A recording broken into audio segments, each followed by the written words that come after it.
السلام عليكم الخوت الحباب، كي دايرين؟ بخير، الله يحفظكم الخوت.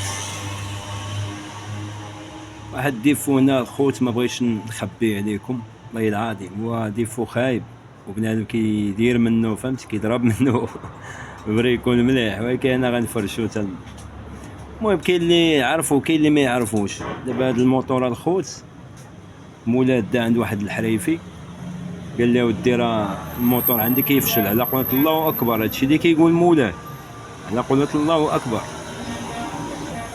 المهم قال لي ركب لي بيستون وقاد لي الموتور، ولكن ما هو قال لي كيفشل. المهم انا الخوت ما حليت لي لا ماكينه لا والو، مشيت ليه ديريكت للبلاصه اللي غيكون المشكل، جاب الله التيسيرات وما الخوت. تلقى دابا داك الحريفي حلها وما ردش البال.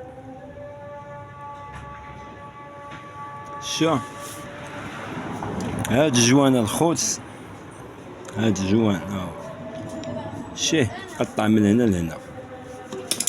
دابا مادة ما جاب، حلها غسلها عاود ردها. شوف من هنا كيبرد يا الخوت، شيه سيكون الجوان داير، هذا مقطع وبقى غالي. دابا ملي كيوقف كيبغي يزيد كيسكت ليه الموتور.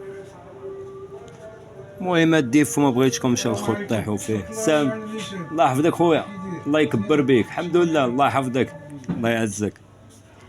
سمعتوا الخوت؟ بالي الديفو خايب وقليل اللي قلنا نشاركوه معاكم. يلا الله يعاونكم الخوت، فيديو اخر ان شاء الله. كثرت ما كتفرجوا فيا وكديروا لي لي جيم، كثرت ما كنزيد لوح المعلومه. الله يعاونكم الخوت.